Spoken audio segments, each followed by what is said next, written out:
Hoje a gente vai falar de um amor. Ken Follett foi um cara que eu tinha tudo pra odiar ele, porque ele é o tipo de pessoa que fala: eu resolvi sentar meu rabo e escrever um best-seller. Como escrever um best-seller? Mas, gente, essa trilogia... O que é essa trilogia, gente? Kenneth Follett é um escritor britânico que resolveu escrever best-sellers porque ele tava de boas, ele era um jornalista. Na verdade, essa trilogia O Século, a gente já falou dela na Booktag, né, na bagaceira Booktag, a gente vai deixar o link. Ela é, acho que na nossa opinião, a melhor trilogia dele, a melhor série dele, mas o Ken Follett, ele é um cara peculiar, ele gosta de escrever a beça, entendeu? Você vê, é calhamaço. E assim, ele dá pra fazer uma ginástica aqui. Ele ficou muito famoso justamente por livros que ele escreveu acerca do serviço de inteligência na Segunda Guerra Mundial. Serviço de inteligência em inglês, evidentemente. Tem até um livro muito famoso dele chamado Buraco na Agulha. Que foi o primeiro livro. Que foi o primeiro. E, assim, é muito bom, tá? Eu li, é muito bom. É ótimo, tem uma heroína, é maravilhoso. Aquela heroína que ninguém acredita que ela vai ser heroína, vai ser maravilhoso. E daí, ele tem algumas outras sagas históricas, como, por exemplo, Pilares da Terra. E Mundo Sem Fim. E Mundo Sem Fim. Agora, essa daqui, gente... É a última, né? É a última. Pilares da Terra ele lançou em 89, acho que foi um dos únicos livros que ele fugiu dessa vibe de espionagem e guerras. É uma história da Inglaterra do século XII, é 11 e 12. Inglaterra Idade Média, Henrique I. Ai, gente, assiste tudo. Enfim. Aquele seriado é ótimo. Era maravilhoso, gente, aquele Henrique. Não é maravilhoso? Mas era o 8º. Não, era lá na... Gente, enfim. Eu bem acho que a Ana Bolena era a Marjorie. É a Marjorie. A Ana Bolena é a Marjorie. Fica com essa hoje. Caraca, que loucura. A Ana Bolena é a Marjorie. Então é isso. Então assim, voltas, nada a ver. O Ken Follett escreveu Pilares da Terra em 89, é uma história sobre a Inglaterra na Idade Média, de um cara completamente obcecado para construir uma catedral. Em 89, em 2007 ele lançou a sequência, que é Mundo Sem Fim. Mas Pilares da Terra, antes da trilogia Século, era o maior livro dele, demorou pra fazer sucesso. Tem uma série de 8 episódios. A série tá no Netflix. Tá no Netflix, é legal, assiste. São só 8 episódios. E assim, a Carol fica sempre me zoando que basta ter essa grossura que eu já quero Não, ler. sério, olha só, é muito grande. Eu tenho que E esse é o menor, hein? Esse é o menor. Olha o Terminado Sem Fio, sério, tem mais de 1000 páginas. Mas você vai achar que eu tô de sacanagem? Se você já leu Ken Follett, você sabe. Mas se você não leu, você sabe que é possível não viver mais. Porque você vai ler isso. Se você não vai ler isso, não, você vai ler, você vai levar no ônibus, você vai carregar isso, você vai ficar com dor nas costas, porque vale cada segundo. Eu levava. Enfim, né, lançou a trilogia aqui no Brasil e tal, e eu e Nina não conversamos sobre esse fato, mas a gente descobriu que a gente estava lendo o mesmo livro justamente porque um dia ela chegou na faculdade e eu estava com esse calhamaço, entendeu? Parada, obcecada, assim, sabe? Porque esse livro é maravilhoso. E eu vou te falar, o último eu li, gente, em 3 livros. E ele é sério, olha isso. Mas assim, em uma história dessa, gente... Não, e assim, o legal assim, antes da gente contar do que se trata, é legal porque assim, eles foram lançados em intervalos de 2 anos, né? 2010, 2012, 2014. Isso eu já acho massa, porque o cara focado. E daí você podia comprar na pré-venda. Tem no livro, no vídeo da Booktag, a gente fala que a gente entrou no site, sei lá, da Cultura, sei lá, e comprou, sei lá, 3 meses, é uma coisa absurda. E ficamos esperando enlouquecidamente. Daí fui pesquisar pro vídeo de hoje, todos eles foram lançados no meu aniversário. Um beijo. Gente, sério? Gente! Gente! Se não no meu aniversário, tipo um dia antes, um dia depois. E daí eu me lembro que esse aqui foi lançado bem antes do meu aniversário, foi 16 de setembro. E a gente ficou enlouquecida, tipo assim, para tudo, você tá fazendo uma mulher tarada por um filme. Porque você fica realmente alucinado pra saber o que vai acontecer. É o tipo de trilogia... Agora que já saiu, se você não leu, vale a pena, porque enfim, já tá tudo aí. Mas como a gente foi lendo por etapas, é uma coisa tipo série, só que com 2 anos de intervalo, né? É muito bom. E assim, a gente tava até comentando um pouco mais cedo que a Carol tava falando que ela não tem crushes literários. Só nesse livro eu tenho uns 10. Entendeu? Só no primeiro. Mentira, no primeiro meu crush literário é o Grishka. É o Grishka, né? O Grigori. Maravilhoso, adoro, gente. Quero muito, quero Meu namorar. crush é a Ethel.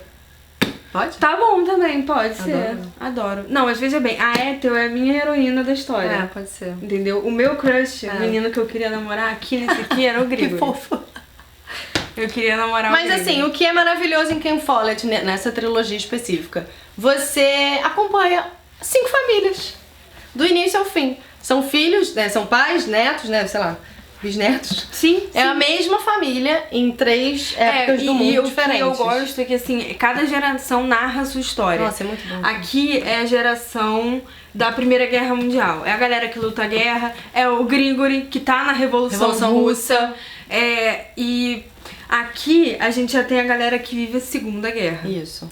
E aqui a galera que vive a Guerra Fria. Então, assim, E é a luta muito dos direitos maravilhoso. civis. E assim- aqui tem o Grigori. O Grigori é um russo que luta a Primeira Guerra e que tá na Revolução Russa. Aqui a gente tem o filho. Mas do ele tá Grigori. aqui também, né? Ele tá, O ele é o Grigori pai. tá até o último livro. Sim, sim. O Grigori é um dos únicos que tá vivo até o último livro. Era isso. Que, por exemplo, a Ethel que ela falou também tá viva Tá no aqui. último livro. Só que já é narrado aqui pelos netos da Ethel. Não, é sensacional, porque você realmente acompanha. E você não acompanha só as geracional, famílias. é isso. Você acompanha todos os acontecimentos históricos. O Ken Follett, inclusive, é muito famoso por livros históricos, até o Pilares da Terra. E ele é muito justo. Porque ele tem uma equipe enorme, inclusive, Pra editor você- arqueiro. Editor arqueiro, A manda gente meu tá Panamolha, aqui. eu tô querendo ser contratado pelo Ken Eu Follett pra sou ficar historiadora. Eu estudo literatura. Olha que isso, coisa gente. linda. Então, Entendeu? ele Eu tem tô na uma vibe. equipe muito grande de historiadores. Ele não Tem. é só um cara que escreve livros, ele é um Não. cara preocupado com o contexto histórico, que é uma coisa que é muito difícil e que é, assim, sério, é genial, porque além de você estar se divertindo, você também aprende, e não aprende, tipo, vamos aprender. Não, mas, tipo assim, você conecta com tudo que você já aprendeu na E vida. você repensa algumas coisas, assim. Várias. Por exemplo, uma das coisas que eu, como historiadora, como pessoa, gostei muito, que embora ele seja inglês e tal, ele focou bastante também no lado alemão da Primeira Guerra. E como foi massacrante. E como era difícil depois, porque eles foram culpados pela guerra e tal. E ele até insere no livro uma frase muito famosa de um diplomata norte-americano, porque ele coloca o Tratado de Versalhes aqui, e esse diplomata norte-americano fala, gente, se vocês forem fazer esse tratado mesmo da maneira que tá, é mais fácil transformar isso aqui num pasto, porque vai dar merda. Ele não fala vai dar merda. Mas é isso. E assim, aqui também ele tem um núcleo de uma família alemã na Carla, Segunda Guerra amo Mundial. E como mostra, esses livros eles são tão bons no sentido da acuidade histórica deles, que eles mostram que a história é isso, né? São várias versões do mesmo Isso, deixa eu te contar uma acontecimento. coisa assim, os livros são marcantes, né, pra gente que leu, mas assim, nesse livro aqui tem uma cena que eu nunca me esqueci, que é a Carla, ela é a personagem do núcleo alemão, e ela tá num bunker com um monte de meninas, acho que é o final da guerra, e tá todo mundo com medo, então, enfim, A elas ocupação estão... russa já começou. E daí a ocupação, elas estão fugindo do governo, então. E daí a ocupação russa aconteceu, né, começou, e daí a Carla, pô, agora a gente vai ser salvo. E daí os russos entram e começam a estuprar uma por uma, e até tem uma cena lindíssima, não é spoiler, é só uma cena, em que ela se voluntaria Pra que uma ser menina de 13 estuprada, anos não fosse e daí ela foi estuprada. estuprada por 5, 6, 7, 8 homens ao mesmo tempo. É uma cena muito... Aqui, fico arrepiada de falar. É muito É uma forte. cena muito forte, mas é uma cena inesquecível, porque você... quando a gente aprende história, tá na faculdade, você não sente aquilo, você aprende, é mecânico. Aí você lê aquilo, aí você fica pensando, você tá junto com ela, você sabe o que vai acontecer, mas você tá junto com ela, você tá ali esperançosa, e ela fala, pô, agora eles estão chegando, eles vão salvar a gente vai sair daqui. E daí quando os russos chegam, eles não são... Cara, eles são homens no meio de uma guerra. Acho que isso é o bacana da literatura, porque a história, quando você pega, mesmo pra gente, né, enfim, historiadores profissionais, que você pega e você vai ler, e aí você pega aquele livro do historiador tal, que pode ser um livro maravilhoso, um cara maravilhoso, mas a literatura, ela te traz pra esse mundo, ela te mostra o que eu pessoalmente, Tatiana, acho que a história é. As pessoas viveram aquilo. Tudo aquilo que a gente fala, entendeu? Eu acho que a literatura, ela humaniza a história. Porque a gente esquece o tempo todo que não é só uma história no sentido de uma coisa quase ficciosa, né? A gente sabe que teve uma guerra, a gente sabe que teve uma segunda guerra, a gente sabe o que aconteceu, assim, basicamente, mas a gente esquece que existiram seres humanos que viveram aquilo. E eu acho que a literatura, ela consegue trazer isso de volta pra gente. É como a gente como você falou da Carla.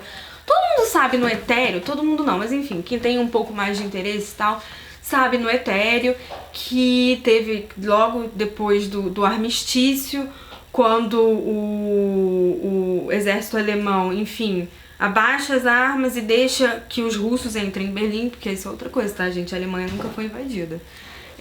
Quando os russos entraram, eles entraram porque deixaram eles entrar. Que mais de 2 milhões de mulheres alemãs foram estupradas. Só que isso é no etéreo. Aí você não... Isso é mecânico, você ouviu uma coisa Só dessa. que isso, mais de 2 milhões de mulheres alemãs foram estupradas. E não é só Ponto. uma mulher, é tipo uma menina que você acompanha desde o início do livro. Na Carla, antes disso acontecer, enfim, a Berlim tá numa situação deplorável. E ela fala, todas as famílias têm uma mulher que foi estuprada.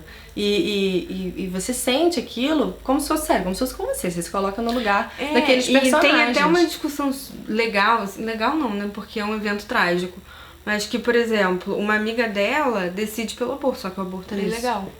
Então você tem que fazer o aborto, assim, em condições absurdas, mas ao mesmo tempo você consegue recriminar essa mulher. Gente, como é que você vai Porque ter um ela filho não de quer, ela estuprador não quer ter o russo? filho de estuprador. Você entende a Carla, que no final ela também engravida e ela decide ter o filho, enfim, de qualquer maneira, mas também ela decide ter o filho pelo que coloca-se no livro, porque ou era matar ou morrer, entendeu? As chances dela morrer na mesa de operação eram muitas, e enfim. E a amiga dela decide, a amiga dela fica super doente, a amiga dela, enfim.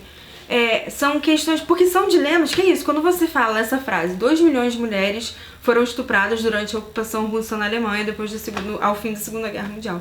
Isso é mecânico. Mas quando você coloca esse tipo de dilema, que é extremamente pessoal, intra-humano, né, não inter-humano, mas intra-humano, você humaniza, você traz pra essa história um rosto, você traz pra essa história uma vida, uma experiência, uma vivência. Você vive as vidas dos personagens. É tanta humanidade ali, porque eles têm problemas banais, que nem a gente, mas ao mesmo tempo, aqui tem um cara que ele é apaixonado por uma menina que ele salva, e aí a menina que ele salva se apaixona pelo irmão dele. Mas aí eles estão no meio de uma guerra. E aí, como faz? Gente, é assim, Não, e eu acho que o mais legal é que você pega toda essa humanidade e você acompanha.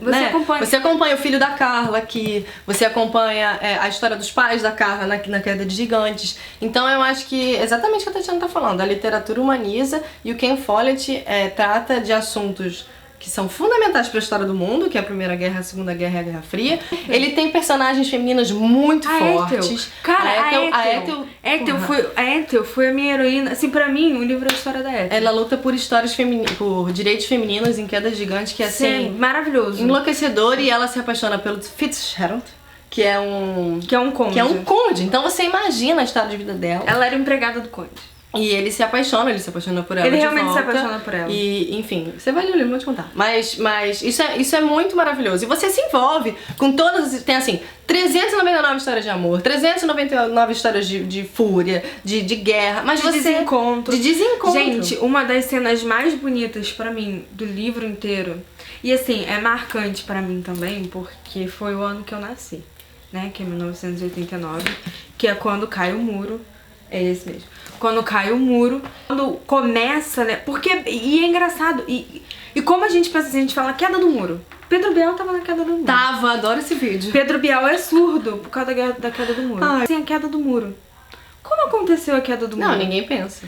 E assim, caiu o muro, como se aquilo fosse assim, simples, banal, mas quantas rápido, famílias não ficaram separadas por isso, e, por assim, tantos anos? No livro, cara, é um negócio assim emocionante, porque a queda do muro mesmo foi uma coisa assim.